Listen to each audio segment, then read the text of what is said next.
The Holy Gospel of our Savior Jesus Christ according to Matthew. Glory be to thee, O Lord.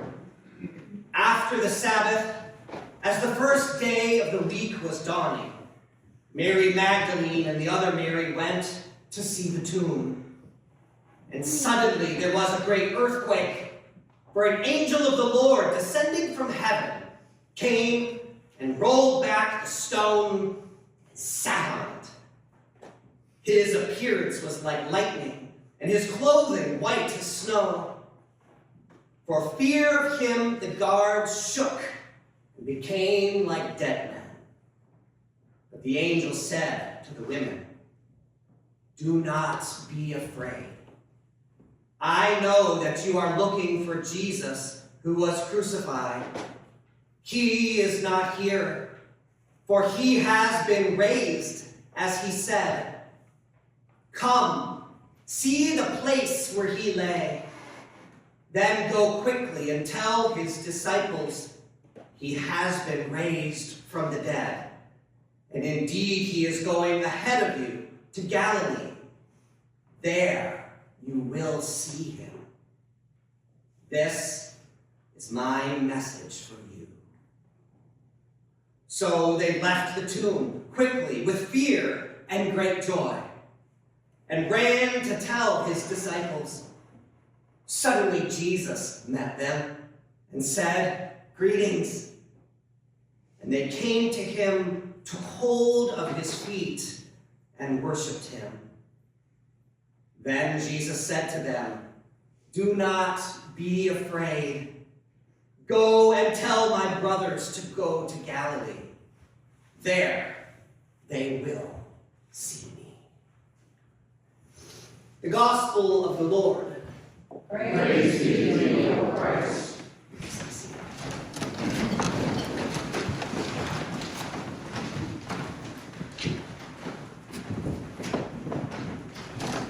There is a chorus that rings through today's gospel that is calling us not simply to belief, but to action.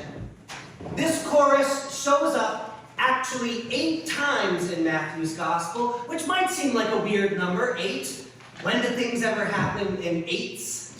And yet here we are, because there's one at the beginning by an angel, there's one in the end by an angel, and then Jesus gives us 2 triplets. One triplet around one event in particular, and another triplet to carry us forward. A beautiful collection of 8, which is your message today, from none least than the angel and Jesus himself, and is God's message to the church in 2026. What is that message? Well, I'm going to tell you what it is, and I'm going to ask for your help. Because the message is, do not be afraid. And every time I say that, I want you to say, be brave. Let's try it. Do not be afraid. Be brave. Hey, that's good. But here's, we're going to do one other thing, is I want the first time to be quiet, and every time we do it to get a little louder. So you have to start small, because there's 8 of them. Listen to God's message to you. In Matthew's gospel, the first time we hear the message is early on. Mary is pregnant. Joseph is just found out. The whole thing is about to go off the rails because Joseph can't handle marrying Mary now. And so he's decided he's going to put her away. The whole thing is over. God's plan is destroyed based on one person's fear. Me? Not yet. But you're so excited, I love it. Based on one person's fear. And then as he goes into sleep, and an angel of the Lord appears to him, and the angel says, "Joseph, do not be afraid. Be brave. Because I am with you, and this is my plan. I need you and Mary. This has been hatched from the beginning of time. There is nothing that can stop this, and nothing that can stop you, Joseph. So take Mary to be your wife," and he does. And then Jesus comes on the scene with power. He shows us God's work in him through miracles, but mostly his miracles are teaching us what he does in our spirit. Jesus opens our eyes. Jesus gives us us legs to walk. Jesus takes us from death and brings us back to life. Jesus sends us out to bear the message of God's love for the world. And in a crucial time, he gathers his disciples to send them out. He gathers them and he says, I'm going to send you out to all the towns and villages where I'm going to go, and I want you to hear 3 messages from me. Because first of all, they are going to persecute you. But I'm telling you right now, Jesus says, do not be afraid. Be brave. Because I am calling you. And if I am calling you, then there is nothing that can stand in your way. He says to them again, 2 verses later, he says, they're going to, some of them give you threats of death to close your mouth. But I tell you, do not be afraid. Be brave. Why? Because God has given him the power over death. He says, don't be afraid of people who can kill your body and can't touch your soul. God has claimed your soul. He's claimed you to be his own. So go out there and speak with courage no matter what might come against you. He tells them one last time, he says, I am sending you out, and most of all, I want you to understand that I am with you. So do not be afraid. Be brave. That's right. You're getting good. We're getting loud, aren't we? Because if I'm with you, then it doesn't matter who is with them. 3 other times, and these are scattered throughout the gospel, Jesus gathers the disciples together to give them this message.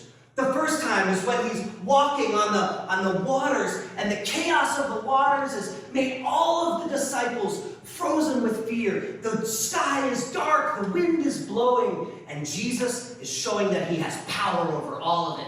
Walking on still in the midst of the chaos, walking with purpose in the midst of the darkness. And the disciples say, holy cow, it's a ghost!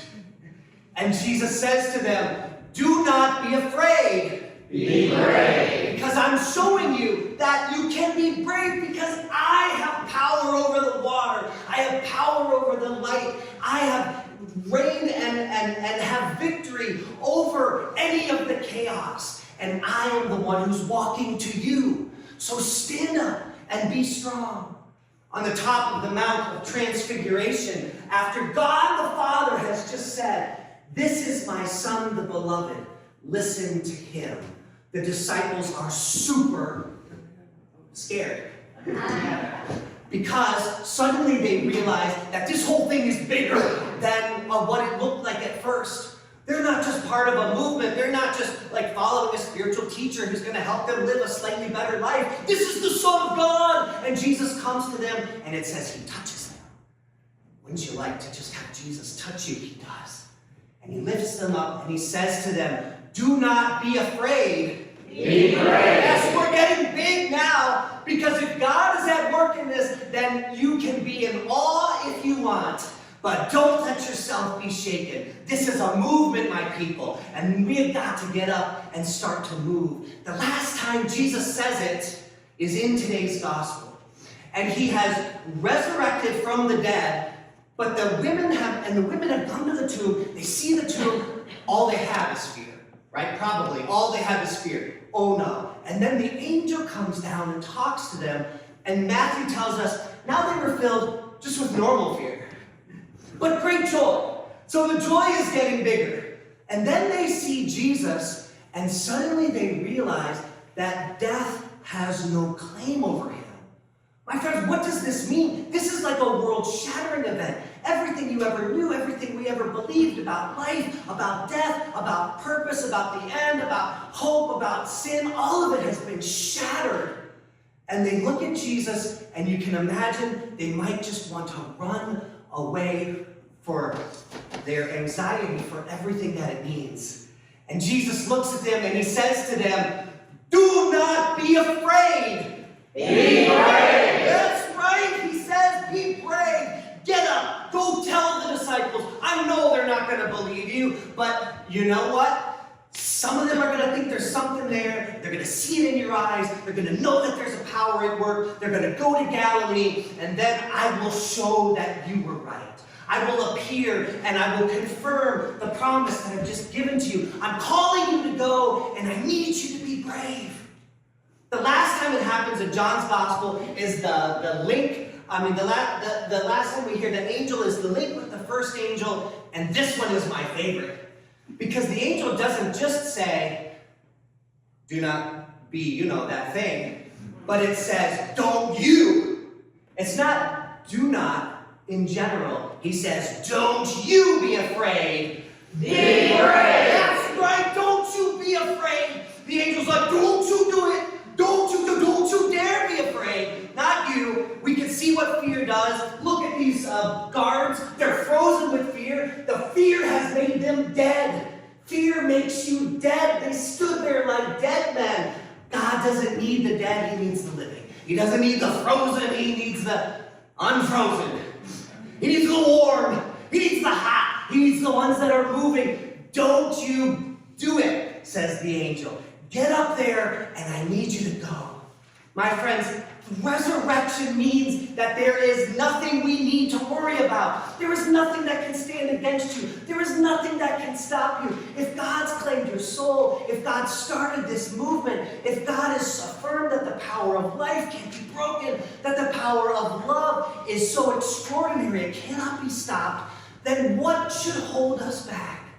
What could keep us with our feet stuck in the ground? Jesus wants us to get up and go and make this world better, to take some risks, to take some courage, to go out there and be brave, don't be afraid to make, did I say it? Do not be afraid. Be brave. To make mistakes. It's okay to make, the perfect is the enemy of the good.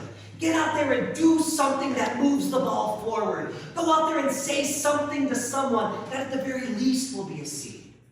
Because the resurrection is not about the mind, and it's not simply about the heart. It's about the body, and it's about the world. My friends, this is VF Day. This is the day we have victory over fear. So do not be afraid. Be